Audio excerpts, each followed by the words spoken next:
This is dedicated to those individuals who are looking to go into business for themselves. We like to say that if you're too old to move back in with mom and dad, and your best friend's couch is not big enough for you, your spouse, your 2.3 kids, and maybe your dog, then acquiring an existing business gives you an advantage over startups and new franchises because they have all the elements involved to make money right away. They're earning money usually when you take them over. They have the employees, customers, etc. So there's a lot of advantages to acquiring an existing business. We like to say, why start up a franchise or start up a business from scratch when you can start up making money right away? Look, what we recommend is you first, when you get started, really deeply think about your why. Why do you want to get into business for yourself?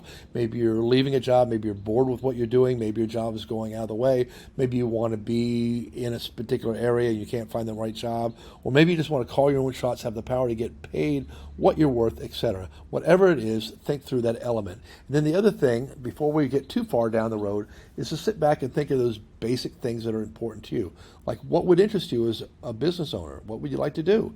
I find that passion trumps experience in many, many cases. If you're excited about something, you're more likely to be successful than if you know how to do it, but you really don't care. Think about what you would hate to do. Hey, I hear people saying, hey, I want restaurants only, and other people, whatever you do, don't send me a restaurant and don't send me a gas station. Not knocking or supporting either one of those. What can you invest? You might have money in savings or 401k and IRA. And by the way, there's special programs for helping through that program to pull the money out without having to pay penalties and taxes.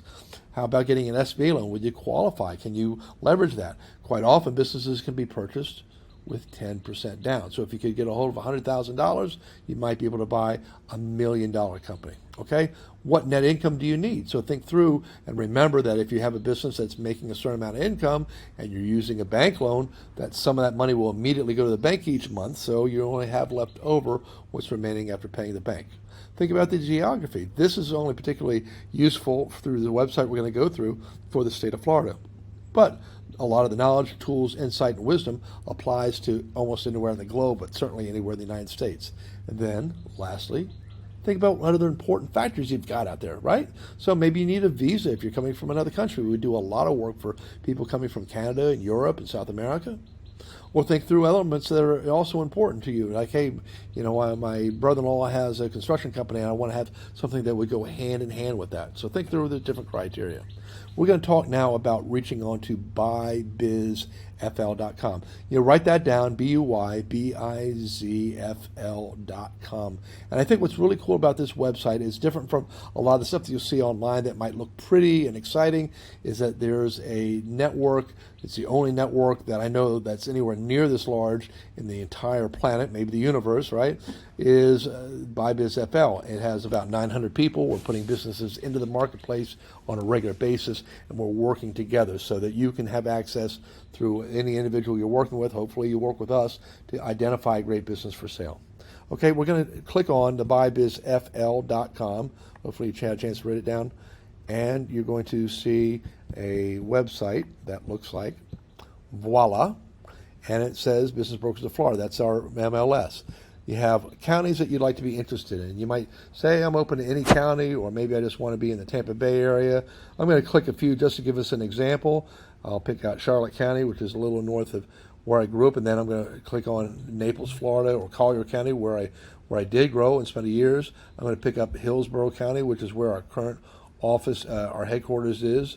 Well, although we have action all over the state. Lee County, where beautiful Fort Myers is. Manatee, just above the Fort Myers area, and we might even pick Pasco, Pinellas, a few other ones that are really up and down along the East Coast. And by the way, if you click on something you don't want it, you click on it again, it goes away, and I'm holding down my command button on my Mac, but there's another button you can find that's on your computer. Okay, let's go to counties, industries. So industries, I encourage people, be kind of open. We talked about thinking through in advance, what would you like to do, what would you not like to do, and that passion trumps experience in many, many, many cases. So you might say, well, let's see what else is out there. I might not have thought of something. So that's important. Another element is to think through the discretionary earnings.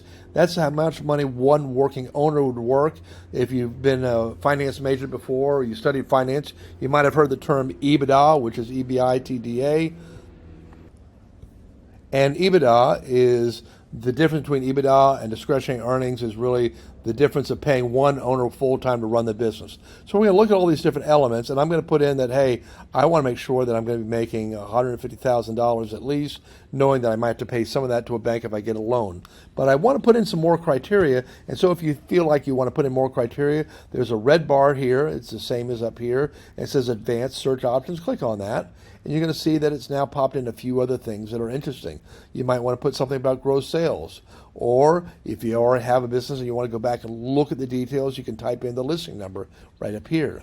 Or maybe you want to have a business that's tied to marine life or oceanography or air and space or automotive.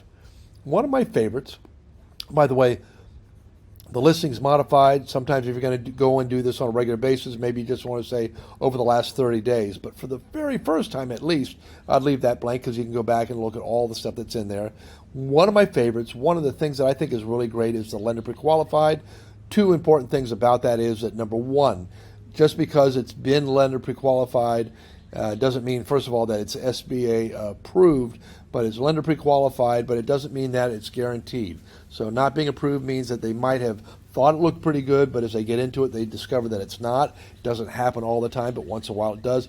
The second thing that's important to know about it is that it could well be that some of the businesses that are in this group are qualifiable, but nobody has taken the time to sit with a bank to look at it. Now let's go to start the search. And again, you see these other characteristics. You can play around with this out there, and you can see some businesses. You might discover that there's some businesses that just aren't ever going to be a good fit because they may require us, you to be a certified public accountant or a doctor or something like that. But you're going to go through, and I'm going to scroll down to the bottom so I can see exactly how many businesses, 55 different businesses.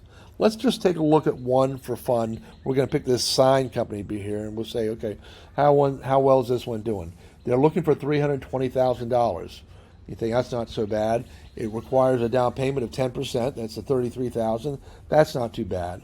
It's netting $220,559, and the gross revenues are $651.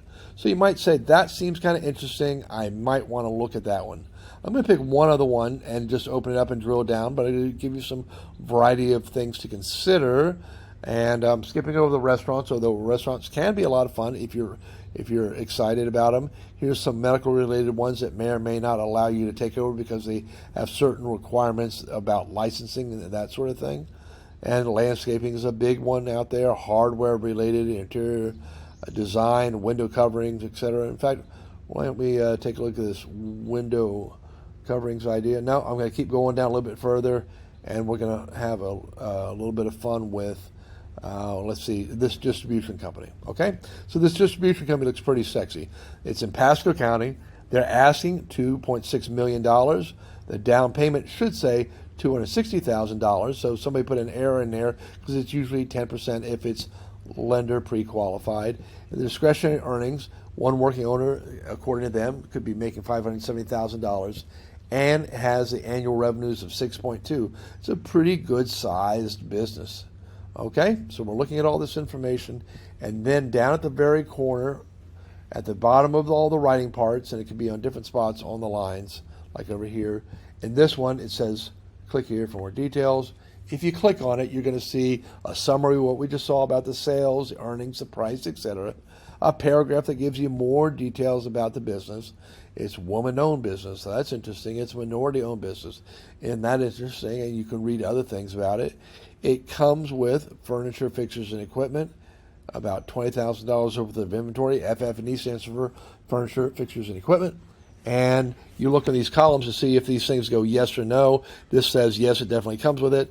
And then the contact information. So the last thing you need to do is click here to have an agent contact you and fill out your information. Put in your special code down below. Make sure it's you and not a computer. Send it over. And then you can go back to return where you were previously. And if you want to, go back and return the search on it. Okay, that's all I've got on this. I want to keep it under 10 minutes, so I'm almost at that point. Back to this slide out there, and I encourage you to, if you have any questions, you can dial us at 833-BuyBiz1 or visit BuyBizUSA, or even email us at biz@BuyBizUSA. For fun, you can reach us at thinkingoutsidetheboss.com too. All right? I hope this is useful to you. Get out there and be persevering. It sometimes takes a while to find just the right business, but once you find it, it can be really worthwhile. Thank you. Take care. Bye-bye. I hope to hear from you soon.